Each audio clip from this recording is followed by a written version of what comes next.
തന്റെ ഗുരുവിനോട് ചെയ്ത പാപത്തിന് പരിഹാരമായി ചേരമാൻ പെരുമാൾ രാജാവ് നിർമ്മിച്ചതും ശ്രീ ശങ്കരാചാര്യരുടെ പാദസ്പർശത്താൽ പവിത്രവുമായ എറണാകുളം നെടുമ്പാശ്ശേരിയിലെ തിരുനായത്തോട് ശിവനാരായണ ക്ഷേത്രം.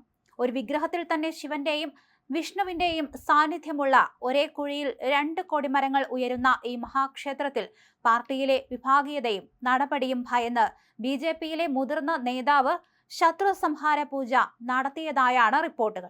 തെരഞ്ഞെടുപ്പ് ഫണ്ട് തട്ടിപ്പുമായി ബന്ധപ്പെട്ട് കേന്ദ്ര നേതൃത്വത്തിൽ നിന്നും കടുത്ത നടപടി നേരിടാൻ സാധ്യതയുള്ള തിരുവനന്തപുരത്ത് നിന്നുള്ള പ്രമുഖ BJP നേതാവാണ് ശത്രുഭയം മാറ്റാൻ തിരുനായത്തോട് ക്ഷേത്രത്തിലെത്തി ഒരു ലോഡ് പയർ വഴിപാടായി നൽകി പ്രത്യേക പൂജകൾ നടത്തിയത്.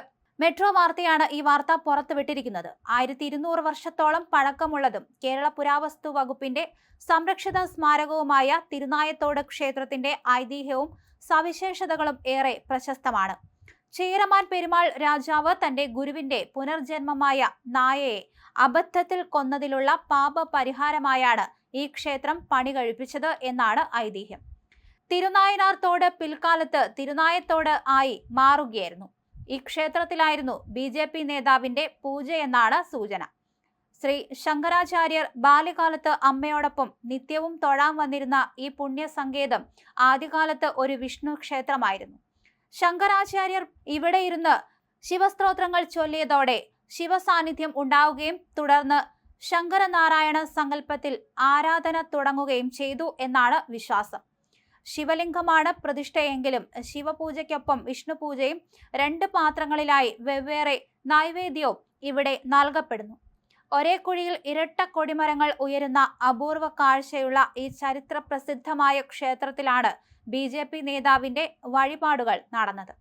തെരഞ്ഞെടുപ്പിന് ശേഷം ലക്ഷങ്ങൾ വിലമതിക്കുന്ന കാർ സ്വന്തമാക്കിയ ഈ നേതാവിന്റെ സാമ്പത്തിക സ്രോതസ്സിനെ കുറിച്ച് അന്വേഷണം വേണമെന്ന് BJPയിലെ ഒരു വിഭാഗം നേതാക്കൾ തന്നെ പരസ്യമായി ആവശ്യപ്പെട്ടു തുടങ്ങിയിട്ടുണ്ട്.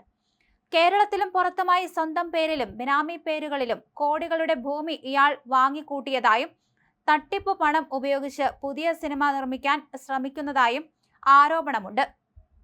ഇതിനു പുറമെ സംസ്ഥാന അധ്യക്ഷന്റെ വിശ്വസ്തനായ മറ്റൊരു മധ്യ തിരുവിതാംകൂർ നേതാവും പുറത്താക്കപ്പെട്ട മഹിളാ നേതാവും കോടികളുടെ സാമ്പത്തിക തിരിമറി നടത്തിയതായി വിവരങ്ങൾ പുറത്തുവരുന്നു.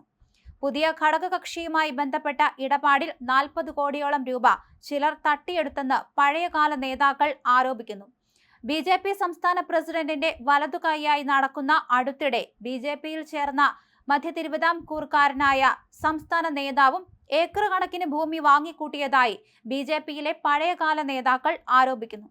ക്രൈസ്തവ സമുദായത്തിന്റെ ഇടനിലക്കാരനായി സ്വയം പ്രഖ്യാപിച്ച ഈ നേതാവിന് BJPയുമായി എന്ത് ബന്ധമാണുള്ളതെന്നും ഇവർ പരസ്യമായി ചോദ്യമുയർത്തുന്നു. തിരുവനന്തപുരത്തെ നേതാവാണ് എറണാകുളത്തെത്തി ശത്രു സംഹാര പൂജ നടത്തിയതെന്നാണ് സൂചന.